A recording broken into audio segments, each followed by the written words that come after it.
ഉമ്മ വീണ്ടും അവരുടേതായ അവസ്ഥ പറയാണ്. അങ്ങനെ വീണ്ടും ഞാൻ എൻ്റെ അന്നത്തെ ദിവസം കഴിഞ്ഞു, രണ്ടാം ദിനവും എനിക്ക് കഴിഞ്ഞു. അഥവാ കണ്ണിൽ എനിക്ക് ഉറക്ക് പിടിക്കുന്നില്ല, എൻ്റെ കണ്ണുനീരൊക്കെ ഒഴുകി ഒഴുകി അത് വറ്റിപ്പോയിട്ടുണ്ട്. അങ്ങനെ ഒരിക്കൽ മാതാപിതാക്കൾ എൻ്റെ അടുക്കൽ വന്നപ്പോൾ വളരെ സങ്കടത്തോടെ ഞാൻ വീണ്ടും രാവുകളോളം കരയുകയാണ്. രാവും പകലും ഞാൻ ഉറക്കം എനിക്കില്ല. എൻ്റെ മാതാപിതാക്കൾക്ക് തന്നെ വല്ലാത്ത സങ്കടമായി. എൻ്റെ കരള് പൊട്ടിപ്പിളർന്ന് എനിക്കെന്തെങ്കിലും സംഭവിക്കുമോ എന്ന് വരെ എൻ്റെ ഉമ്മയും ഉപ്പയും ഭയപ്പെട്ടു. അബൂബക്കർ സിദ്ദീഖ് റളിയല്ലാഹു അൻഹുവിനെ കുറിച്ചും ഉമ്മയെക്കുറിച്ചും ഒക്കെയാണ് പറയുന്നത്. അങ്ങനെ ഞാനങ്ങനെ അവരെൻ്റെ അടുക്കൽ എന്നെ ആശ്വസിപ്പിച്ചുകൊണ്ട് ഇങ്ങനെ ഇരിക്കുന്ന വേളയിൽ ഞാൻ കരഞ്ഞുകൊണ്ടിരിക്കുകയാണ്. അന്നേരം ഞാൻ അവരോട് അള്ളാഹുവിൻ്റെ റസൂൽ സല്ലല്ലാഹു അലൈഹി വസല്ലമിനോട് ഒന്ന് സംസാരിക്കാൻ വേണ്ടി പറയുകയാണ്. فبينما هو جالسان عندي وانا ابكي فاستأذنت علي امرأة من الانصار فأذنت لها. എൻ്റെ അടുക്കലേക്ക് അൻസാരികളിൽപ്പെട്ട ഒരു സ്ത്രീ കടന്നു വരാൻ വേണ്ടി അനുവാദം കൊടുത്തു. അവരും എൻ്റെ അടുക്കൽ നിന്ന് കരയാൻ തുടങ്ങി. ഞങ്ങൾ അങ്ങനെ ഇരിക്കെ അള്ളാഹിൻ്റെ റസൂല് കടന്നു വരികയാണ്. സലാം പറഞ്ഞു, എന്നിട്ട് എൻ്റെ അടുക്കൽ അങ്ങനെ ഇരുന്നു. അധികം പിന്നെ മുമ്പ് സലാം പറയും, എന്താ വിശേഷം എന്ന് ചോദിച്ചു. പോകുന്ന നബി അന്ന് പോകുന്നില്ല, അവിടെ തന്നെ ഇരിക്കുകയാണ്. അപ്പോഴേക്ക് എന്തായിട്ടുണ്ട്, ഒരു മാസം കഴിഞ്ഞിട്ടുണ്ട്. ഈ സംഭവം നടന്നിട്ട് ഒരു മാസം കഴിഞ്ഞിട്ടുണ്ട്. ഒരു വഹിയും ആ വിഷയത്തിൽ ഇറങ്ങിയിട്ടില്ല. നബി സല്ലല്ലാഹു അലൈഹി വസല്ലമ എൻ്റെ അടുക്കൽ വന്ന് ഇരുന്നിട്ട് എന്താ ചെയ്യുന്നത്, ഫതശഹദ, ഹംദും സലാത്തുമൊക്കെ പറഞ്ഞിട്ട് അള്ളാഹുവിൻ്റെ റസൂൽ അവിടെ വെച്ച് എന്നോട് ചോദിക്കുകയാണ്, അമ്മാ ബഅദ് യാ ആയിഷ ഫഇന്നഹു ഖദ് ബലഗനി അൻകി കദാ വകദാ, എന്നെക്കുറിച്ച് ഞാൻ ഇന്നതുമൊക്കെ എനിക്ക് വിവരം കിട്ടിയിരിക്കുന്നു. ആയിഷ, എന്നോട് എനിക്ക് വളരെ വിനീതമായ ഒരു കാര്യം പറയാനുണ്ട്, നീ അത് ശ്രദ്ധിച്ച് കേൾക്കണം. ഫഇൻ കുൻതി ബരിയതൻ ഫസയുബരിഉകില്ലാഹ്, നീ നിരപരാധിയാണെങ്കിൽ നിന്റെ നിരപരാധിത്വം അല്ലാഹു അത് വെളിവാക്കും, സംശയിക്കാനൊന്നുമില്ല. ഇനി അതല്ല, വഇൻ കുൻതി അൽമംതി ബിദംബിൻ, വല്ല അബദ്ധങ്ങളും എൻ്റെ മോളെടുക്കൽ വന്നു പോയെങ്കിൽ, വല്ല അബദ്ധങ്ങളും ആയിഷ നിന്റെ അടുക്കൽ സംഭവിച്ചു പോയിട്ടുണ്ടെങ്കിൽ, ഫസ്തഗ്ഫിരില്ലാഹ്, അല്ലാഹുവിനോട് നീ പൊറുക്കലിനെ തേടിയേക്ക്. വതൂബി ഇലൈഹി, അവനിലേക്ക് നീ ഖേദിച്ചു മടങ്ങിയേക്ക്. ഫഇന്നൽ അബ്ദാ, തീർച്ചയായും ഒരടിമ, ഇദാ ഇഅ്തറഫ ബിദംബിഹി സുമ്മ താബ ഇലല്ലാഹ് താബല്ലാഹു അലൈഹി, ഒരടിമ എന്തെങ്കിലും ഒരബദ്ധം സംഭവിച്ച് റഹ്മാനായ റബ്ബിനോട് ഏറ്റുപറഞ്ഞ് കുറ്റം സമ്മതിച്ചുകൊണ്ട് പശ്ചാത്തപിക്കുകയാണെങ്കിൽ ആ പശ്ചാത്താപം അല്ലാഹു തആല സ്വീകരിക്കാതിരിക്കുകയില്ല എന്ന് പറഞ്ഞു. ഇതാണ് നബി തങ്ങൾ എന്നോട് അവിടെ ഇരുന്നിട്ട് ഒരു മാസത്തിന് ശേഷം പറയുന്നത്. ആ അവസരത്തിൽ അള്ളാഹിന്റെ റസൂലിന്റെ സംസാരമൊക്കെ പൂർത്തിയായപ്പോ എൻ്റെ കണ്ണുനീര് വീണ്ടും താരതാരയായി ഒഴുകാൻ തുടങ്ങി. ഞാൻ അടുത്ത് നിൽക്കുന്നുണ്ട് എൻ്റെ ഉമ്മയും ഉപ്പയും. എൻ്റെ ഉപ്പയോട് ഞാൻ പറഞ്ഞു, ഉപ്പ അജിബ് റസൂലല്ലാഹി സ്വല്ലല്ലാഹു അലൈഹി വസല്ലം ഫീമാ ഖാല, ഉപ്പ നിങ്ങൾ കേട്ടില്ലേ, അള്ളാഹിന്റെ റസൂല് പറയുന്നത് കേട്ടില്ലേ, എന്നോട് തൗബ ചെയ്യാനാ പറയുന്നത്, ഉത്തരം കൊടുക്കുപ്പ, റസൂലുള്ളാഹിക്ക് ഉത്തരം കൊടുക്കുക എന്ന് ഞാൻ എൻ്റെ ഉപ്പയോട് പറഞ്ഞു. ഉപ്പ പറഞ്ഞു, വല്ലാഹി മാദിരി മാ ഖൂലു ലിറസൂലില്ലാഹി സ്വല്ലല്ലാഹു അലൈഹി വസല്ലം, മോളെ ഞാൻ അല്ലാഹുവിന്റെ റസൂലിനോട് എന്ത് പറയാനാ എന്ന് അബൂബക്കർ റളിയല്ലാഹു തആല അൻഹു. അപ്പോൾ ഞാൻ എൻ്റെ ഉമ്മയുടെ നേരെ തിരിഞ്ഞുകൊണ്ട് പറഞ്ഞു, അജീബി റസൂലല്ലാഹി സ്വല്ലല്ലാഹു അലൈഹി വസല്ലം, പൊന്നുമ്മ നിങ്ങളെങ്കിലും അല്ലാഹുവിന്റെ റസൂലിനോട് ഒന്ന് മറുപടി പറഞ്ഞു കൊടുക്ക്, ഒന്ന് കാര്യം പറഞ്ഞു മനസ്സിലാക്ക്. ഉമ്മയും കൈമലർത്തി, മാദിരി മാ ഖൂലു ലിറസൂലില്ലാഹി സ്വല്ലല്ലാഹു അലൈഹി വസല്ലം, അല്ലാഹുവിന്റെ റസൂലിനോട് എന്താ പറയേണ്ടത് എന്ന് എനിക്കും അറിയില്ല. അങ്ങനെ ആ അവസരത്തിൽ ഉമ്മ പറയുകയാണ്, സ്വയം അവിടെ വെച്ച് പറയുകയാണ്, ഞാൻ അവിടെ വെച്ച് പറഞ്ഞു, അന ജാരിയത്തുൻ ഹദീസത്തു സിന്നി, ഞാനൊരു ചെറിയ കുട്ടിയാണ്, ചെറുപ്രായക്കാരിയാണ്.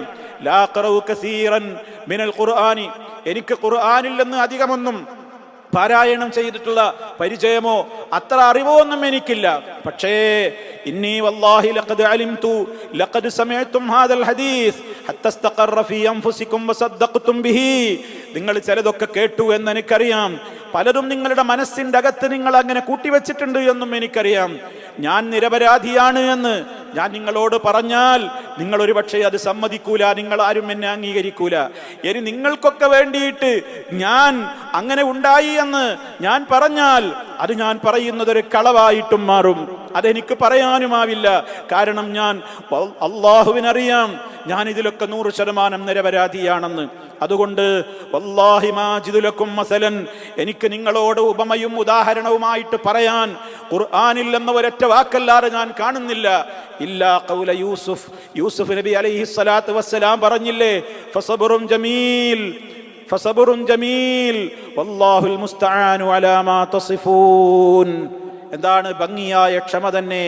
നിങ്ങൾ പറയുന്ന, നിങ്ങൾ ഈ വിശദീകരിക്കുന്ന കാര്യങ്ങളെക്കുറിച്ചെല്ലാം അള്ളാഹുവില്ല ഭയം, അള്ളാഹുവിനോടെ എനിക്ക് പറയാനുള്ളൂ.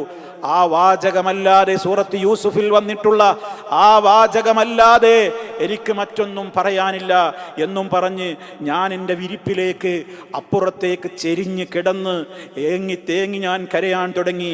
എനിക്കറിയാമായിരുന്നു ഞാൻ പൂർണ്ണമായും നിരപരാധിയാണെന്ന്. എൻ്റെ നിരപരാധിത്വം എൻ്റെ റബ്ബ് തെളിയിക്കുമെന്നും എനിക്കറിയാമായിരുന്നു. പക്ഷേ അത് ഖിയാമത്ത് നാൾ വരെ പാരായണം ചെയ്യപ്പെടുന്ന വിശുദ്ധ ഖുർആനിലെ ഏതാനും ആയത്തുകളായിരിക്കും. എൻ്റെ വിഷയത്തിൽ ഇറങ്ങുക എന്നൊന്നും എനിക്കറിയില്ലായിരുന്നു. എന്നെപ്പോലെ നിസ്സാരയായ ഒരാളുടെ കാര്യത്തിലൊക്കെ അള്ളാഹു അങ്ങനെ സംസാരിക്കുമോ എന്നൊന്നും എനിക്കറിയില്ലായിരുന്നു. പക്ഷേ ഞാൻ ആഗ്രഹിച്ചിരുന്നു അള്ളാഹുവിന്റെ റസൂല് സ്വപ്നത്തിലെങ്കിലും എന്തെങ്കിലും ഒരു വിവരം അള്ളാഹുവിന്റെ റസൂലിന് കിട്ടിയിട്ട് എൻ്റെ നിരപരാധിത്വം അറിഞ്ഞെങ്കിൽ എൻ്റെ നിരപരാധിത്വം പറയുമായിരിക്കും എന്നൊക്കെയാണ് ഞാൻ വിചാരിച്ചിരുന്നത്. അങ്ങനെയൊക്കെ ഞാൻ അങ്ങനെ ചെരിഞ്ഞു കിടക്കുന്ന വേളയിൽ നബി സല്ലല്ലാഹു അലൈഹി വസല്ലമ യദാ വീട്ടിൽ തന്നെയുണ്ട്. ഉമ്മ വീട്ടിലുണ്ട്, ഉപ്പ വീട്ടിലുണ്ട്, ആരും പുറത്തേക്ക് ഇറങ്ങിയിട്ടില്ല. അപ്പോഴേക്കതാ നബി സല്ലല്ലാഹു അലൈഹി വസല്ലമിന് വഹീന്റെ അടയാളങ്ങൾ പ്രത്യക്ഷപ്പെടുന്നു. അവിടുത്തേക്ക് വഹി വരുമ്പോൾ അവിടുന്ന് നല്ലോണം വിയർക്കാറുണ്ട്. മുത്തുമണികളെ പോലെ നെറ്റിത്തടത്തിൽ നിന്നും ശരീരത്തിൽ നിന്നുമൊക്കെ വിയർപ്പുകൾ ഇങ്ങനെ ഒഴുകുന്നുണ്ട്. ആ വഹി വരുന്നതിന്റെ ഭാരം അള്ളാഹുവിന്റെ റസൂലിന്റെ മുഖത്തും ശരീരത്തിലുമൊക്കെ പ്രകടമായി കാണാൻ തുടങ്ങി. ആ വഹിന്റെ ഭാരം അങ്ങ് അവസാനിച്ച് അവിടുന്ന് നോർമലായി പൂർവ്വസ്ഥിതിയിലേക്ക് അങ്ങ് എത്തിയപ്പോൾ നബി സല്ലല്ലാഹു അലൈഹി വസല്ലമ ചിരിക്കുന്നതാ ഞാൻ കാണുന്നത്. അള്ളാഹുവിന്റെ റസൂൽ ചിരിച്ചുകൊണ്ട് പറയുന്ന ഒന്നാമത്തെ വാചകം ഇതായിരുന്നു, യാ ആയിഷ അമ്മല്ലാഹു അസ്സ വജല്ല ഫഖദ് ബറഅകി. ആയിഷ, അല്ലാഹു സുബ്ഹാനഹു വ തആല നിന്റെ നിരപരാധിത്വം തെളിയിച്ചിരിക്കുന്നു. ഈ വാചകമാണ് ഞാൻ ആദ്യമായി കേൾക്കുന്നത്. അപ്പൊ എൻ്റെ ഉമ്മ എന്നോട് വേഗം പറഞ്ഞു, മോളെ വേഗ റസൂലുള്ളാഹിന്റെ അടുത്തേക്ക് ചെല്ല്, എന്നിട്ട് നന്ദി പറയുക എന്ന് പറഞ്ഞു. ഞാൻ പറഞ്ഞു, ഉമ്മ, ഞാൻ നിങ്ങളോടോ ഈ റസൂലിനോടോ ഉപ്പയോടോ ആരോടുമല്ല ഞാൻ നന്ദി പറയുക. കാരണം നിങ്ങൾ ആരും എൻ്റെ കൂടെ എന്നെ ആ നിലക്കുള്ള ഒരു കാര്യത്തിന് ഒപ്പം നിന്നിട്ടില്ലല്ലോ. ഈ വിഷയത്തിൽ അല്ലാഹു ആണല്ലോ വചനം അവതരിപ്പിച്ചിട്ടുള്ളത്. വലാ അഹ്മദു ഇല്ലല്ലാഹ അസ്സ വജൽ. ഞാൻ എൻ്റെ റബ്ബിനെ അല്ലാതെ സ്തുതിക്കുകയില്ല, അള്ളാഹുവിനെ അല്ലാതെ ഞാൻ സ്തുതിക്കുകയില്ല എന്ന് പറഞ്ഞ് അപ്പോഴേ കഥാ വചനം ഇറങ്ങിക്കഴിഞ്ഞു. മഹാനായ നബി സല്ലല്ലാഹു അലൈഹി വസല്ലമിന് ജിബ്രീൽ ഇങ്ങനെ ഓതിക്കൊടുത്ത് അള്ളാഹിന്റെ റസൂൽ അത് അവിടെ ഇങ്ങനെ ഓതി കേൾപ്പിക്കുകയാണ്. ഇന്നല്ലദീന ജാഊ ബിൽ ഇഫ്കി ഉസ്ബതും മിൻകും ലാ തഹ്സബൂഹു ശർറൻ ലക്കും ബൽ ഹുവ ഖൈറുൽ ലക്കും ലികുല്ലി ഇംറിഇൻ മിൻഹും മക്തസബ മിനൽ ഇസ്മ വല്ലദീ തവല്ലാ കിബ്റഹു മിൻഹും ലഹു അദാബുൻ നളീം എന്ന് തുടങ്ങി അവിടുന്ന് അങ്ങോട്ട് ഏതാനും ആയത്തുകൾ ഇങ്ങനെ അള്ളാന്റെ റസൂൽ സല്ലല്ലാഹു അലൈഹി വസല്ലമ പാരായണം ചെയ്യുന്നു.